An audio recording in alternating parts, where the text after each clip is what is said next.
ஆபக்கூக் 2ஆம் அதிகாரம் 3ஆம் வசனத்தை எல்லாரும் எடுத்துக்கோங்க. குறித்த காலத்திற்கு தரிசனம் இன்னும் வைக்கப்பட்டிருக்கிறது, முடிவிலே அது விளங்கும், அது பொய் சொல்லாது. தாமதித்தாலும் என்ன செய், அதற்கு காத்திரு, அது நிச்சயமாய் வரும், அது தாமதிப்பது இல்லை. கடைசி வார்த்தை இன்னும் கொஞ்சம் வாசிங்க. அது தாமதித்தாலும் நிச்சயம் வரும், தாமதிப்பது இல்லை. ஒரு ஆமென் சொல்லுவோமா? கர்த்தர் நல்லவர். ஆண்டவர் எவ்வளவு வேணும் பொய்யுரையாத தெய்வம் என்று நீங்கள் எத்தனை பேர் விசுவாசிக்கிறீங்க? ஆமென் சொல்லுவோமா? ஒவ்வொருடைய வாழ்க்கையில் ஆண்டவர் ஒரு குறித்த காலத்தையும் திட்டத்தை ஆண்டவர் வைத்திருக்கிறார். இந்த நேரத்தில் இந்த காலத்தில் நீங்கள் பிறப்பீங்க அப்படின்னு யாருக்காவது தெரியுமா? தெரியாது. ஆனால் இந்த காலத்தின் நியமனத்தை ஆண்டவர் கொடுத்து நீங்கள் ஆண்டவருக்கு தேவை என்கிற தரிசனத்தை ஆண்டவர் நிறைவேற்றி, எப்படி எரேமியா தீர்க்கதரிசிக்கு ஒரு பெரிய அழைப்பை ஆண்டவர் வைத்திருந்தார். கட்டவும் இடிக்கவும் நாட்டவும் என்கிற ஒரு அழைப்பை ஆண்டவர் எரேமியா தீர்க்கதரிசியின் மேலே வைத்தது போல உங்களுடைய வாழ்க்கையில் ஆண்டவர் ஒரு பெரிய தரிசனத்தை திட்டத்தை ஆண்டவர் வைத்திருக்கிறார். இது சொல்லும் போது நீங்கள் முதல்ல விசுவாசிக்கணும். கையில் பைபிள் இருந்தாலும் ஒரு கையை உயர்த்தி ஒரு ஆமென் நீங்கள் சொல்லியிருக்கணும். அல்லேலூயா. இப்போ எரேமியாவை குறித்து ஆண்டவர் சொல்லும் பொழுது, தாயின் கருவறையிலேயே அவனை முன்குறித்து வேறு பிரித்தெடுத்து பரிசுத்தம் பண்ணி சாதிகளுக்கு அவனை தீர்க்கதரிசியாய் கர்த்தர் வைத்தாராம். ஒரு ஆமென் சொல்லுவோமா? இப்போ எரேமியாவுக்கு ஒரு அழைப்பை ஆண்டவர் வைத்திருக்கிறார் என்றால், இந்த வார்த்தையை கேட்கிற, இந்த வார்த்தையை உட்கொள்ளுகிற உங்களுடைய வாழ்க்கையில், உங்கள் சந்ததியுடைய வாழ்க்கையை குறித்து ஆண்டவர் ஒரு பெரிய திட்டத்தை வைத்திருக்கிறார். ஆமென் சொல்லுவோமா? ஆபக்கூக் 2ஆம் அதிகாரம் 3ஆம் வசனத்தில் வாசிக்கிறோம், அது தாமதித்தாலும் அதற்கு என்ன செய்யணுமா? காத்திரு. பக்கத்தில் பார்த்து சொல்லுங்க, தாமதித்தாலும் காத்திரு, நிச்சயமாய் தேவன் நிறைவேற்றுவார். ஆமென் சொல்லுவோமா? நீங்கள் சந்தோஷமாக பக்கத்தில் பார்த்து சொல்லும் போது தீர்க்க தரிசனமாக தேவன் அதை நிறைவேற்ற வல்லவர். ஒரு அல்லேலூயா சொல்லுவோமா? அது தாமதித்தாலும் அதற்கு காத்திரு, அது நிச்சயமாய் வரும், அது தாமதிப்பது இல்லை. ஆண்டவர் ஒரு காரியத்தை புறப்பட செய்கிறார் என்றால் அதை தடை செய்கிறவனுக்குரிய அதிகாரம் ஒருவனுக்கும் இல்லை. இதை விசுவாசிக்கணும். அல்லேலூயா. கொஞ்சம் தாமதப்படுது, ஆண்டவர் அதை பூரணப்படுத்தி கொண்டிருக்கிறார். அது புறப்பட செய்த உடனே ஆண்டவர் அதை பரலோகத்திலிருந்து உங்களுக்கு வேண்டிய அந்த அப்பாயின்மெண்ட் ஆர்டராக இருக்கட்டும், உங்கள் வாழ்க்கைக்குரிய அந்த அப்பாயின்மெண்ட்டாக இருக்கும், உங்கள் வாழ்க்கைக்குரிய விதைப்பின் கனமாக இருக்கட்டும், உங்கள் வாழ்க்கையிலக்குரிய சகல மென்மையாக இருக்கட்டும், ஆண்டவர் அதை புறப்பட செய்த உடனே நீங்கள் ஒரே ஒரு காரியத்தை புரிஞ்சுக்கணும், அது நிச்சயமாய் வரும், பிறகு அது தாமதிப்பது இல்லை. ஒரு ஆமென் சொல்லுவோமா? இப்போ கானா ஒரு திருமணத்தில் ஒரு பெரிய சம்பவம் நடக்கிறது. எல்லாருக்கும் தெரிஞ்ச சம்பவம் தான்.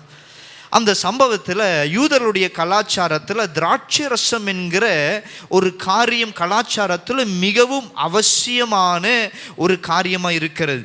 இப்போ உங்கள் வீட்டுக்கு ஒருத்தர் கடந்து வந்தால் ஒரு கலசம் தண்ணீரை நீங்கள் எப்படி கலாச்சாரத்தின் வீதத்தில் கொடுப்பீங்களோ, அதே போல் யூதர்களுடைய கலாச்சாரத்தில் ஒரு திருமண பந்தியில், திருமண விருந்தில் திராட்சை ரசம் ரொம்ப அவசியம்.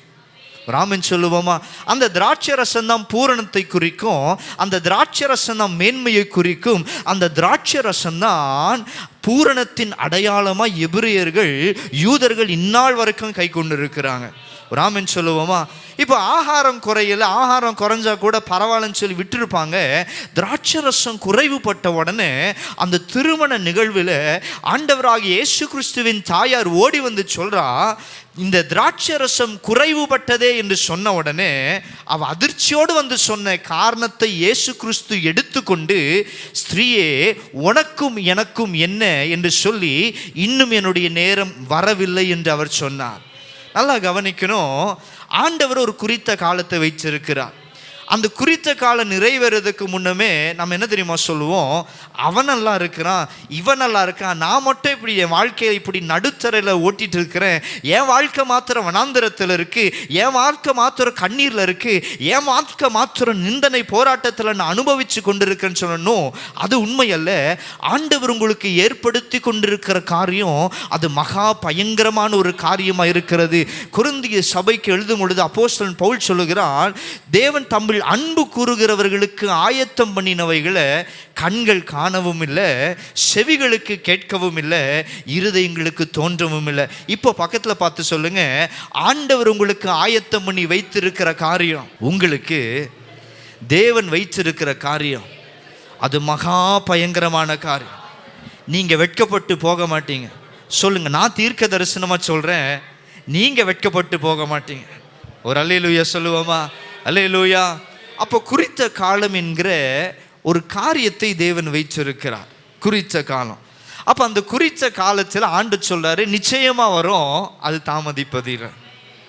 விசுவாசிக்கிறீங்களா? இப்போ ஸ்திரீ வந்து சொல்றா, தாயார் வந்து சொல்றா, இந்த மாதிரி திராட்சரசம் குறைவுபட்டதுன்னு சொன்ன உடனே ஒரு பெரிய அதிர்ச்சி. திருமண நிகழ்வில் ஒரு பெரிய அதிர்ச்சி, திருமண நிகழ்வில் நிந்தனை மேற்கொள்ளக்கூடிய ஒரு அதிர்ச்சி அங்கே நடக்க போகிறது. திராட்சரசம் குறைவுபட்டது சொன்ன உடனே அவர் சொல்றாரு, என் நேரம் இன்னும் வரலை. ஆமென் சொல்லுவோமா? மனுஷன் முரண்மையாய் நம்மை ஆசீர்வதிக்கிற தெய்வம் ஆண்டவராக இயேசு கிறிஸ்து அல்ல. மனுஷன் முரண்மையாய் ஒரு வரைபடத்தை வைத்து இந்தந்த காலத்தை அவனை ஆசீர்வதிக்கணும் அப்படின்னு சொல்லி மனுஷன் முரண்மையாய் செயல்படுகிற தெய்வம் நம்முடைய ஆண்டவர் அல்ல. அவர் அநாதி தரிசனம் உள்ளவர். நம்ம எப்படிலாம் ஆசீர்வதிக்கணும்னு நினைக்கிறாரோ, பர்வதத்தின் கொடுமுடியில் கொண்டு போய் நிறுத்தி நம்மை அழகு பார்க்கிற ஆண்டவருக்கு எந்த இடத்துல ஆசீர்வதிக்கணும், எப்படி ஆசீர்வதிக்கணும், எப்படி பூரணப்படுத்தணும்னு ஆண்டவருக்கு நல்லா தெரியும். ராமன் சொல்லுவோமா? இப்போ திருமண நிகழ்வில் 2 ஆப்ஷன் இருக்கு. ஒரு ஆப்ஷன் வந்து ஏதோ ஒரு பக்கத்து வீட்டிலையோ இல்லை ஏதோ ஒரு இடத்துல போயிட்டு திராட்சை ரசத்தை அவர்கள் கடனுக்கு வாங்கி கொண்டு வரலாம். அது யூதர்களுடைய கலாச்சாரம் தானே. அப்போ யூதர்களுடைய கலாச்சாரத்தில் திராட்சரசம் குறைவுபட்டு போகுது அப்படின்னா உங்கள் வீடாக நீங்கள் என்ன செஞ்சுருப்பீங்க? ஏதோ ஒரு காரியத்தில் ஏதோ ஒரு கடைக்கு போய் திராட்சரசத்தை வாங்கி வந்து திராட்சரசத்தை நீங்கள் நிரப்புவீங்க. தவிர திராட்சரசம் குறைந்து போயிடுச்சுன்னு சொல்லி அதிர்ச்சி ஆகாமல் ஏதோ ஒரு காரியத்தை செய்வோம். உண்மையா இல்லை? ஒரு ஆமீன் சொல்லுவோமா? ஆனால் ஆண்டவராகிய இயேசு கிறிஸ்து சொல்கிறாரு, காத்திரு, என் நேரம் இன்னும் வரலை அப்படின்னா காத்திரு, ஒரு பெரிய மகிமை உனக்காக ஆயத்தப்பட போகிறது. ராமன் சொல்லுங்களேன். Sometimes people force us. உங்கள் பக்கத்தில் இருக்கவன் நல்லா ஆசீர்வதிக்கப்படுவான், வாழ்க்கையில் இருக்கிற உற்றார் உறவினர்கள் ஆசீர்வாதத்தின் தலங்களில் இருப்பான். ஆனால் இன்னும் தரித்திரத்தில் இருப்போம். எல்லாரும் கேலி செய்கிற அளவுக்கு இதுதான் உன்னுடைய வாழ்க்கை என்று சொல்லுவாங்க. ஆனால் உண்மை அல்ல. பிசாசு சில வார்த்தைகளை உங்கள் வாழ்க்கையில் நோகடிக்கும்படிக்கு, மனநோவுப்படுத்தும்படிக்கு சில வார்த்தைகளை கொண்டு வருவான், சில குறைவுகளை கொண்டு வருவான். ஆனால் திடன் கொள்ளுங்கள், ஆண்டவராக இயேசு கிறிஸ்து சொன்னார், கலங்காதே, இதோ நான் உலகத்தை ஜெயித்தேன் என்று ஆண்டவர் சொன்னார். அல்லேலூயா. ராமன் சொல்லுவோமா? அப்போ இந்த அப்பாயிண்டட் டைம் நிறைவேறுகிற வரைக்கும் நீங்க என்ன செய்யணும் அப்படின்னா காத்திருக்கணும். பக்கத்துல பார்த்து சொல்லுங்க, காத்திருக்கணும். ஒரு பெரிய கடினமான காரியம் என்ன தெரியுமா? காத்திருப்பு தான். ராமன் சொல்லுங்களேன். ஆண்டவர் வாக்கு தத்தத்தை கொடுத்துருவாரு, அது இன்னைக்கு நிறைவேறுமா, நாளைக்கு ஆகுமா, நாளன்னைக்கு நிறைவேறுமான்னு சொல்லி வார்த்தைக்காக அனுதினமும் காத்திருப்போம். பார்த்தீங்களா? அந்த பூரணத்திற்காக, நிறைவேறுதலுக்காக காத்திருக்கிற அந்த பிரயாணம் தான் ரொம்ப கடினமான ஒரு பிரயாணம். ஆனால் அந்த பிரயாணத்தில் சில காரியங்களை நீங்கள் கவனித்து பார்க்கணும். அந்த பிரயாணத்தில் தான் நீங்கள் உருவாக்கப்படுவீங்க. அந்த பிரயாணத்தில் தான் உங்கள் விசுவாசம் பலப்படும். அந்த பிரயாணத்தில் தான் அவங்க சரீரம் பலப்படும். அந்த பிரயாணத்தில் தான் ஆண்டவராகி இயேசு கிறிஸ்துவுக்கும் உங்களுக்கும் உள்ளான அந்த உறவு பலப்பட்டு இயேசு கிறிஸ்துவுக்குள்ளாக தேவனோடு கூட நடக்கிற ஒரு அனுபவத்தை நீங்கள் பெற்றுக்கொள்ளுவீங்க. ராமன் சொல்லுவோமா? சில காத்திருப்பு நல்லது. ராமன் சொல்லுங்களேன். சில காத்திருப்பு என்னது? வாழ்க்கையில் நல்லது. நம்ம நினைக்கிறோம், நான் காத்திருந்து காத்திருந்து கெட்டு போயிட்டேன் நினைக்கிறோம். அது உண்மை இல்லை. காத்திருந்து காத்திருந்து தேவனோடு கூட நடந்து கொண்டு இருக்கும். ராமன் சொல்லுவோமா? அல்லேலூயா. கர்த்தர் நல்லவர். அப்போ அந்த அப்பாயிண்டட் டைம் நிறைவேறுகிற வரைக்கும் நீங்கள் என்ன செய்யணும்? காத்திருக்கணும். அப்போ அந்த திருமண நிகழ்வில் அவங்களுக்கு நிறைய ஆப்ஷன் இருந்தது, நிறைய வாசல்கள் இருந்தது. திராட்சை ரசத்தை வாங்கி கொண்டு வந்து கற்சாடிகளை நிரப்பி இருக்கலாம், நிரப்பலை. ஸ்திரீ வந்து சொல்லும் பொழுது என்ன செய்வோம் என்று அதிர்ச்சியோடு பேசும் பொழுது ஆண்டவர் சொன்னார், காத்திரு, இன்னும் என் நேரம் வரலை அப்படின்னா மறைமுகமாக ஆண்டு சொல்கிற வார்த்தை என்னன்னா, காத்திரு, நிச்சயமாய் ஒரு முடிவு உண்டு, உன்னுடைய நம்பிக்கை வீண் போகாதுன்னு சொல்லி ஆண்டவராகி இயேசு கிறிஸ்து தீர்க்க தரிசன புஸ்தகத்தில் சொல்லப்பட்ட வார்த்தையை மறைமுகமாக எடுத்து பேசுகிறார். காத்திரு. ராமன் சொல்லுவோமா? இப்போ இயேசுவை தேடி வருகிற ஒரு அனுபவம், இந்த ஸ்திரீயோடைய அனுபவத்தை பாருங்க. அந்த திருமண நிகழ்வில் ஃபஸ்ட்டு அவங்க செஞ்ச நல்ல காரியம் என்ன தெரியுமா? இயேசு அழைச்சது.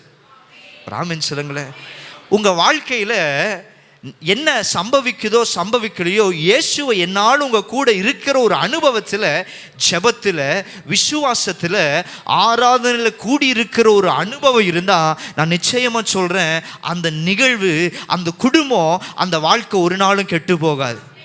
ராமன் சொல்லுங்களேன். ஏன் தெரியுமா? வேதம் சொல்லுகிறது, கர்த்தரை நம்புகிற மனுஷன் செழிப்பான். இங்கே இயேசுவை நம்புனாங்களா நம்பலையா அது வேற ஒரு சப்ஜெக்ட். ஆனால் இயேசுவை அழைச்சதே நம்பிக்கைக்கு ஒரு அடையாளம். ராமன் சொல்லலாமா? இயேசுவே நீர் வாரும் சொன்னதே நம்பிக்கைக்கு ஒரு அடையாளம். ரெண்டாவது, யாரையும் தேடி போகாம இயேசு இங்கே இருக்கிறார், இயேசு ஒரு அற்புதத்தை செய்வார், இயேசுவின் மேல் நம்பிக்கையா இருக்கிற ஒரு காரியம், இயேசுவின் மேல் பற்றுதலா இருக்கிற காரியம், இயேசுவையே நம்பி இருக்கிற ஒரு காரியம் தான் ரொம்ப ஒரு முக்கியமான ஒரு காரியம். ராமன் சொல்லுவோமா? அல்லேலூயா. அப்போ இயேசுவை நம்பி இருக்கிற மனுஷன் ஒரு நாள் என்ன செய்ய மாட்டான்? பக்கத்தில் பார்த்து சொல்லுங்க, நீங்கள் அவரை நம்பி வந்திருக்கிறீங்க, சந்தோஷமாக சொல்லாமல் நீங்கள் இவ்வளோதான் சத்தம் வருமா? நீங்கள் அவரை நம்பி வந்திருக்கிறீங்க, நீங்கள் ஒரு நாளும் வெட்கப்பட்டு போக மாட்டீங்க. ராமன் சொல்லுவோமா? அல்லேலூயா. கர்த்தர் நல்லவர். இப்போ ஆண்டவராகிய இயேசு கிறிஸ்துவுக்கு தேவையான ஒரே ஒரு விஷயம், எந்த ஒரு காரியத்தை ஆண்டவராகிய இயேசு கிறிஸ்து அற்புதத்தை செய்யணும் அப்படின்னா அங்கே விசுவாசத்தின் அடையாளத்தை தேவன் பார்க்கிறார். ராமன் சொல்லுங்களேன். இதே ஒரு மனுஷனை தேடி மரியாள் போய் திராட்சை ரசம் குறைவுபட்டது போய் வாங்கிட்டு வா அப்படின்னு சொல்லியிருந்தா இயேசுவால் அற்புதம் செஞ்சிருக்க முடியாது. ஒரு ஆமென் சொல்லலாமா? பேசுங்களேன், கொஞ்சம் சத்தம் ஒரு ஆமென் சொல்லுங்களேன். இயேசுவால் அற்புதம் செஞ்சிருக்க முடியாது. ஆனால் இயேசுவினிடத்தில் வந்த அந்த அனுபவத்தை தேவன் கனம் பண்ணி, என்ன நடக்குதோ நடக்கலையோ ஆண்டவரை பார்த்து ஒரே ஒரு வார்த்தையை நீங்கள் வாழ்க்கையில் சொல்லணும், நான் உண்மையே நம்பி இருக்கிறேன். அல்லேலூயா. பாடல் பாடுறதுனால மாத்திரம் நம்பிக்கை வராது, இயேசுவோடு கூட நடக்கிற ஒரு அனுபவம் வாழ்க்கையில் தேவை. உம்மை நம்பும் நான் பாக்கியவான், உம்மையே நம்பி இருப்பே. எல்லாரும் சபையில் நம்புறாங்களா? பரலோகத்திற்கு வெளிச்சம். ஆனால் இயேசுவை பற்றி, இயேசுவை சார்ந்திருக்கிற ஒரு அனுபவத்திற்குள்ளே இருக்கும் பொழுது நான் சொல்கிறேன், உங்கள் பிரயாசங்கள் வெட்கப்பட்டு போவதில்லை, உங்கள் வாழ்க்கை வெட்கப்பட்டு போகாது. உங்கள் கையின் பிரயாசங்களை தேவன் ஆசீர்வதிக்கிறவர். ராமன் சொல்லுங்களேன். பாருங்க, அங்கே இயேசுவை தேடி வந்ததுனால ஒரு அப்பாயிண்டட் டைமை தேவன் ஃபிக்ஸ் பண்ணி அப்பாயின்மெண்ட் ஆர்டரையும் கர்த்தர் ரிலீஸ் பண்ணார். ராமன் சொல்லுங்களேன். அல்லேலூயா. அந்த திருமண விழாவில் எத்தனையோ பேர் திருமண விழாவில் பூரணத்தையும் குறைவுகளை குறித்து அத்தனை பேர் பேசிட்டு போயிருக்கலாம். ஆனால் ஆண்டவராகி இயேசு கிறிஸ்து அந்த சிச்சுவேஷனில் ஸ்டெப் பண்ண உடனே, வாழ்க்கையில் ஏன் இயேசுவோடு கூட நடக்கணும் தெரியுமா? இயேசு ஏன் சாராளை சந்தித்தார் தெரியுமா? சில காரியம் நம்மளால் செய்ய முடியாதுன்னா அவர்கிட்ட விட்டுருங்க. ராமன் சொல்லுங்களேன். சில காரியத்தை செய்ய முடியாதுன்னா வைங்களேன், ஆண்டவரை பார்த்து ப்ளீஸ் பண்ணுற ஒரு வார்த்தை என்ன தெரியுமா? அவரை பார்த்து சிம்பிளாக சொல்லுங்க, என்னால் செய்ய முடியாது, நீங்கள் எனக்காக செஞ்சு முடியுங்க. ராமன் சொல்லுங்களேன். அல்லேலூயா. சில இடத்துல கடந்து போக முடியாதுன்னா அவரை போக சொல்லுங்க, தேவன் காரியங்களை மாறுதலா முடிய பண்ணுவார். சில இடத்துல சாதிக்க முடியாது நீங்க நினைப்பீங்க, அந்த இடத்துல இயேசுவே நீங்க எனக்கு முன்னாடி போங்கன்னு சொல்லுங்க, அவர் சாதிச்சு உங்களுக்காக செய்யக்கூடிய ஏற்றி கொடுத்து கொண்டு போவார். ராமன் சொல்லுங்களேன். தாவீதுடைய ஒரு பெரிய சீக்கிரட்டை நீங்க போகணும்னு சொன்னான். ராமன் சொல்லுங்களேன். மோசேயுடைய பெரிய ரகசியம் என்ன தெரியுமா? நீங்க போகலைன்னா நான் போக மாட்டேன். பக்கத்தில் பார்த்து சொல்லுங்களேன், நீங்கள் பேசுகிற விதம் ஆண்டவரோடு கூட வித்தியாசப்படணும். ராமன் சொல்லுங்களேன். அல்லேலூயா. சிம்பிள் ஆராதனை, தேவனோடு கூட இருக்கிற வாழ்க்கை, உறவின் பிரகாரங்களை எண்ணி பார்த்தீங்கன்னா ரொம்ப காம்ப்ளிகேட் பண்ண வேண்டாம். ஆண்டவர்கிட்ட எப்படி தெரியுமா பேசணும்? நீங்கள் எனக்கு முன்னாடி போனால் நான் உங்கள் கூட வரேன். ராமன் சொல்லுங்களேன். மோசே ரொம்ப சிம்பிளா ஒரு தகப்பன்ட்ட பேசுறது போல பேசுறான்.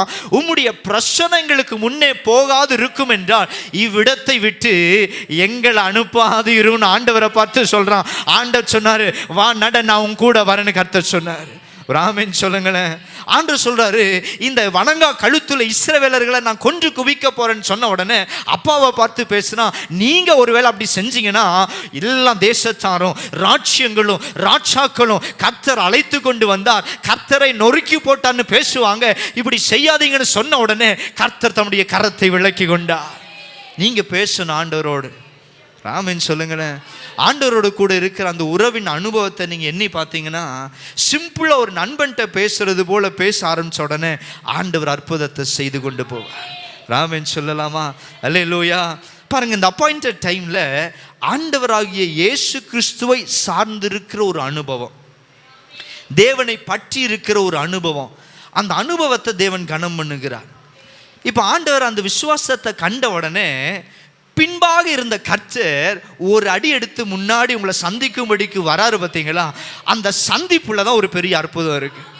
சத்தம் ஒரு ஆமென் சொல்லுங்களேன். அல்லேலூயா. இப்போ ஆதியாகமம் 18ஆம் அதிகாரம் 14ஆம் வசனத்திற்கு வாருங்க பார்க்கலாம். ஆதியாகமம் 18ஆம் அதிகாரம் 14ஆம் வசனம். உற்பவ கால திட்டத்தில் ஆண்டவர் சொல்றார், நான் உன்னை திரும்பி மீட் பண்ணுவேன், திரும்ப நான் வருவேன். அப்போ என்ன நடக்குமா? அப்பொழுது சாராளுக்கு ஒரு குமாரன் இருப்பான் என்றார். இப்போ ஆதியாகமம் 21:1-2 வசனம் வாசிங்க பார்க்கலாம். இப்ப பாருங்க, கர்த்தர் தாம் சொல்லி இருந்தபடி இங்க பாருங்க, ஆங்கிலத்தில் என்ன போட்டிருக்கு கொஞ்சம் கவனிங்களேன். and the Lord visited சாரா. கர்த்தர் கடாட்சித்தார் என்றால் சாராள தேவன் சந்தித்தாராம், விசிட் பண்ணினார். ஒரு ஆமென் சொல்லுங்களேன். இப்போ ஒரு உறவுக்கார உங்க வீட்டில் வரும் பொழுது அவங்கள உபசரிப்பீங்களா மாட்டீங்களா? ஆனால் கர்த்தர் வீட்டுக்கு வந்தாருன்னா உங்களை உபசரிக்க ஆரம்பிப்பார். கர்த்தர் உங்கள் வீட்டுக்கு வந்தாருன்னா உங்கள் பாத்திரங்களை நிரம்ப செய்வார். கர்த்தர் உங்கள் வீட்டுக்கு வரும் பொழுது ஆலைகளை தேவன் நிரம்ப செய்வார். கர்த்தர் உங்கள் வீட்டுக்கு வரும் பொழுது கற்பத்தை நிரம்ப செய்வார். கர்த்தர் உங்கள் வீட்டுக்கு வரும் பொழுது எலும்புகளை பலப்படுத்துவார். கர்த்தர் உங்கள் வீட்டுக்கு வரும் பொழுது உங்கள் ஆவிக்குரிய ஜீவியத்தை தேவன் பலப்படுத்துவார். வாசிங்க பார்க்கலாம். கர்த்தர் தம் உரைத்தபடியே சாராளுக்கு செய்து அருளினார். ஒரு ஆமென் சொல்லுவோமா? அல்லேலூயா. உரைத்தபடியே தேவன் என்ன செஞ்சாரா? செய்து அருளினார். ஒரு ஆமென் சொல்லுங்க. கட்சாடிகள் ரெடியா இருக்கு. ஆண்டவர் எதிர்பார்க்கிற ஒரு காரியம். கட்சாடி ஆண்டவருக்கு தேவையில்லை, உன் விசுவாசம் எப்படின்னா ஆண்டவருக்கு தேவை. வேதம் சொல்லுகிறது, ரோமர் 3ஆம் அதிகாரம் 4ஆம் வசனம் நினைக்கிறேன், ஆபிரகாம் விசுவாசித்தான், அது அவனுக்கு நீதியாக எண்ணப்பட்டது. ஒரு ஆமென் சொல்லுவோமா? இதை இப்படி வாசிப்போமே, இன்றைக்கு இருக்கிற எல்ஷாலோம் சபையார் விசுவாசித்தார்கள், அது அவர்களுக்கு இந்த நாளிலே தேவனுடைய நீதியாக சொல்லப்பட்டது. அல்லேலூயா. ராமன் சொல்லுவோமா? விசுவாசிக்கணும். உங்கள் பிரயாணம் 20 வருஷம் காலமாக இருக்கட்டும், 10 வருஷ காலமாக இருக்கட்டும், எத்தனையோ வருஷங்கள் மாதங்களாக இருக்கட்டும், அந்த மாதங்களில் உங்கள் பிரயாணத்தில் விசுவாசம் என்கிற அந்த அடையாளம் ஒரு நாளும் மாறிடக்கூடாது. ராமன் சொல்லுவோமா? எத்தனை பேர் சந்தோஷமாக இருக்கிறீங்க? நான் உங்களை பார்க்கும் பொழுது தீர்க்க தரிசனமாக தேவன் காண்பிக்கிற ஒரே ஒரு காரியம், உங்கள் ஒவ்வொருடைய வாழ்க்கையில் தேவன் அப்பாயிண்டட் டைமை வைத்திருக்கிறார். ராமன் சொல்லுவோமா? ஆபிரகாம் நினச்சா வயசாயிடுச்சு, சாராள் நினச்சா வயசாயிடுச்சு. ஆபிரகாமுக்கு வயசானது ஒரு பக்கம், சாராளை குறித்து வேதம் என்ன சொல்லுகிறது என்றால், சரீரம் செத்தவள் என்று எண்ணப்பட்டவள். எப்படியா? சரீரம் செத்தவள், அதாவது மெடிக்கல் டேர்மில் சொல்லணும்னா கர்ப்பம் செத்து போயிடுச்சு. ராமன் சொல்ல மாட்டீங்களா? ஆண்டவருக்கு எது தெரியுமா பிரியும்? இல்லாதவைகளை இருக்கிறவைகளை போல வரவழைக்கல கர்த்தரை ஆராதிக்கிறோம் பார்த்தீங்களா? இல்லாத ஒன்றிலிருந்து ஜீவன் ஆண்டவர் கொண்டு வருவார். ராமன் சொல்லுங்க பார்க்கலாம். அல்லேலூயா. அப்போ இல்லாத என்னுடைய வாழ்க்கையை இருக்கிற காரியங்கள் எல்லாவற்றையும் விரும்புகிற காரியங்களை கொண்டு வந்து தேவன் என்னை ஆசீர்வதிக்க உண்மை உள்ளவர். இப்போ இயேசுவை விசுவாசித்தாங்க, இயேசுவை நோக்கி பேசினாங்க. ஆண்டவர் சொன்னார், தண்ணீரால் நிரப்பப்படட்டுன்னு ஒரு கமாண்டை குடித்த உடனே கற்சாடிகள் நிரப்பப்பட்டது. அவ்வளோதான். ஆனால் தண்ணீரை திராட்சை ரசமாய் மாற்றினது விசுவாசமும் கிரியையின் பலன்தான் இந்த தண்ணீரை திராட்சரசமாய் மாற்றினது. எது தெரியுமா தேவன் கனம் பண்ணுறாரு? எல்லாம் குறைவுபட்டு போயிடுச்சு, ஆனாலும் பக்கத்து வீட்டை தேடி போகாமல், உலகத்தை தேடி போகாமல், தேசத்தை தேடி போகாமல், இயேசு என்கிற அடையாளத்தை தேடி வந்ததுனால நிச்சயமாய் உனக்கு பலன் உண்டு, உன்னுடைய நம்பிக்கை வீண் போகாது என்ற தீர்க்க தரிசனத்தை இந்த திருமண நிகழ்வில் கர்த்தர் நிறைவேற்றுகிறார். அல்லேலூயா. அப்போ நான் சொல்கிறேன், உங்கள் விசுவாசமும் கிரியை தான் ஒரு காரியத்தை உயிரடைய செய்யும். விசுவாசமும் கிரியையும் பின்னி பிணையும் பொழுது மரித்தவனை கூட நீங்க உயிரோடு எழும்ப செய்யலாம், மரித்த குடும்பங்களை உயிரோடு எழும்ப செய்யலாம், மரித்து போன காரியங்களை உயிரோடு எழும்ப செய்யலாம். அப்பேற்பட்ட வல்லமையை, அப்பேற்பட்ட அதிகாரத்தை தேவன் உங்களுடைய வாழ்க்கையில கொடுத்திருக்கிறார். வேண்டியது ஒன்றே ஒன்று, கர்த்தரை விசுவாசிக்கணும். எத்தனை பேர் இந்த வார்த்தையை பெற்றுக்கொள்றீங்க? ராமன் சொல்லுவோமா? இப்போ ஆதியாகமத்திற்கு நீங்கள் வரும் பொழுது 21ஆம் அதிகாரம் முதல் 2 வசனங்களை வாசிக்க கேட்போம். கர்த்தர் தாம் சொல்லியிருந்தபடி சாராள் பேரில் கடாட்சமானார், தாம் உரைத்தபடியே சாராளுக்கு செய்தருளினார். முதிர் வயதாய் இருக்கையில் சாராள் கர்ப்பவதியாகி, நல்ல கவனிங்க, தேவன் குறித்திருந்த காலத்திலே அவனுக்கு ஒரு குமாரனை பெற்றாள். ஒரு அல்லேலூயா சொல்லுவோமா? தேவன் குறித்திருந்த காலத்திலே அவனுக்கு ஒரு குமாரனை பெற்றாள். சேர்ந்து ஒரு விஷயம் வாசிப்போமா? நல்ல ஒரு கைகளை உயர்த்தி சொல்லுங்க. தேவன் குறித்திருந்த காலத்திலே அவனுக்கு ஒரு குமாரனை பெற்றார். தேவன் குறித்திருந்த காலத்திலே. இப்போ மனுஷன் டாக்டர் ஒரு காலத்தை குறிச்சிருக்க முடியுமா? ஒருவேளை ஆபிரகாம் டாக்டர்கிட்ட போயிருந்தா அந்த ரிப்போர்ட்டில் என்ன சொல்லியிருப்பாங்க தெரியுமா? சரீரம் செத்து போயிடுச்சு, கற்பம் செத்து போயிடுச்சு, இந்த காலகட்டத்தில் இது அசாத்தியமான காரியம் என்று டாக்டர்கள், மருத்துவர்கள் ரிட்டர்ன் ஆஃப் ஸ்டேட்மெண்ட்டை கொடுத்துருப்பாங்க. உலகம் உங்களுக்கு ரிட்டர்ன் ஆஃப் ஸ்டேட்மெண்ட்டை கொடுக்கட்டும், உலகம் உங்களை பார்த்து ஆகாதுன்னு சொல்லட்டும், உலகம் உங்கள் வாழ்க்கையை பார்த்து நீ எழும்ப மாட்டேன்னு சொல்லட்டும், ஆயிரங்கள் பேசட்டும். ஆனால் கர்த்தர் சொல்கிறாரு, குறித்த காலத்திலே சாராளுக்கு ஆண்டவர் ஒரு குமாரனை கொடுத்தது போல, சாராள் ஆபிரகாமுக்கு ஒரு குமாரனை கொடுத்தது போல உங்களை கொண்டு ஆண்டவர் ஒரு அற்புதத்தை செய்ய போகிறார். உங்க வாழ்க்கையில செத்து போன காரியங்களை ஆண்டவர் மீண்டும் உயிரடைய செய்து உங்க கற்பத்தை தொட்டு கற்ப வாசலை திறந்து தேவன் ஒரு அதிசயத்தை செய்ய உண்மை உள்ளவர். அல்லேலூயா. இந்த வாரத்தில் 3-4 தடவை ஆண்டவர் கற்ப வாசல் என்கிற வார்த்தை கொடுத்து கொண்டிருந்தார். அப்போ ஆண்டவர்கிட்ட கேட்கும் போது ஒரே ஒரு காரியம், இந்த ராத்திரியில் எந்த வார்த்தை கொண்டு பேச வேண்டும் என்று ஆண்டவர்கிட்ட கேட்கும் போது ஆண்டு சொன்ன ஒரே ஒரு வார்த்தை, மீண்டும் போய் சொல்லி நான் கற்ப வாசலை தொட போகிறேன்னு கர்த்தர் சொன்னார். ராமன் சொல்லுவோமா? அல்லேலூயா. இப்போ ஆபிரகாமுக்கு ஆண்டவர் வாக்குத்தத்தம் பண்ணுகிறார். 12ஆம் அதிகாரத்தில் எல்லாருக்கும் தெரிந்த வசனங்கள் தான், வாசிக்க வேண்டாம், நான் வேகமாய் சொல்லி நிறைவு செய்கிறேன். 12ஆம் அதிகாரத்தில் தேவன் ஆபிரகாமை அழைத்து, உன்னை நான் இப்படிலாம் ஆசீர்வதித்து இப்படிலாம் மேன்மைப்படுத்தி உன்னுடைய சந்ததியை பற்றி, ஜாதிகளை பற்றி ஆண்டவர் ஒரு பெரிய தரிசனத்தை ஆண்டவருக்கு சொல்கிறார். பெரிய தரிசனத்தை ஆண்டவர், ஒரு வரைபடத்தை, ஒரு மேப் ஆண்டவர் ஆபிரகாமுக்கு காமிக்கிறாரு. அந்த மேப்பில் எல்லாமே இருக்கு, ஆனால் ஒன்று மாத்திரம் இல்லை. பக்கத்தில் பார்த்து சொல்லுங்களேன், உங்கள் வாழ்க்கையில் நீங்கள் விரும்பின காரியங்கள்லாம் குறுகலாக போனது போல் இருக்கலாம், ஆனால் அந்த வரைபடத்தில் நீங்கள் விரும்பின காரியத்தை தேவன் சீக்கிரத்தில் கொண்டு வர போகிறார். சத்தம் ஒரு ஆமென் சொல்லாமா? அல்லேலூயா. இப்போ வரைபடத்தை கொடுக்கிறாரு. உன் சாதியை நான் பெருமைப்படுத்துவேன், பெரிய சாதி ஆக்குவேன், உன்னை தேசத்திற்கு தகப்பனா மாற்ற போகிறேன், வானத்தின் நட்சத்திரங்கள், கடற்கரை மணலத்தனையான சாதி பிறக்குன்னு கர்த்தர் எல்லாவற்றையும் சொல்லி ஒரு பெரிய வரைபடத்தை, திட்டத்தை ஆண்டவர் கொடுக்கிறாரு. அந்த திட்டத்தில் எல்லாமே இருக்குது, ஆனால் ஒன்று மாத்திரம் இல்லை, பிள்ளை பாக்கி இல்லாமல் ஆபிரகாம் இருந்தான். ஆபிரகாம் நினச்ச ஒரு காலத்தில் எல்லாத்தையும் நீங்கள் பேசிட்டீங்க, எல்லாத்தையும் சொல்கிறீங்க, இப்படிலாம் ஆசீர்வதிப்பேன்னு சொல்லிட்டீங்க, ஆனால் எனக்கு என்ன இல்லை, பிள்ளை இல்லை அப்படின்னு சொல்லும் போது நான் சொல்கிறேன், சில நேரத்தில் ஆண்டவர் மௌனமாக இருப்பது போல் இருக்கும். சில நேரத்தில் நான் இப்பேற்பட்ட அக்கினி சூளை வழியாக கடந்து போகிறேன், இப்பேற்பட்ட யோர்தான் வழியாக கடந்து போகிறேன், ஆண்டவருக்கு கண் இல்லையா? ஆண்டவர் என்னை விசாரிக்க மாட்டாரா? ஆண்டவர் பார்க்க மாட்டாரா? ஆண்டவர் எதுவும் செய்ய மாட்டாருன்னு கேட்கறது போல தோணும். ஆனால் காத்திருங்க, நான் சொல்கிறேன், ஆண்டவர் என்ன தரிசனத்தை வச்சிருக்கிறாரோ அதை தீவிரமாக உங்கள் வாழ்க்கையில் நிறைவேற்ற போகிறார். ஒரு ஆமென் சொல்லலாமா? சத்தமோ ஒரு ஆமென் சொல்லுங்களேன்.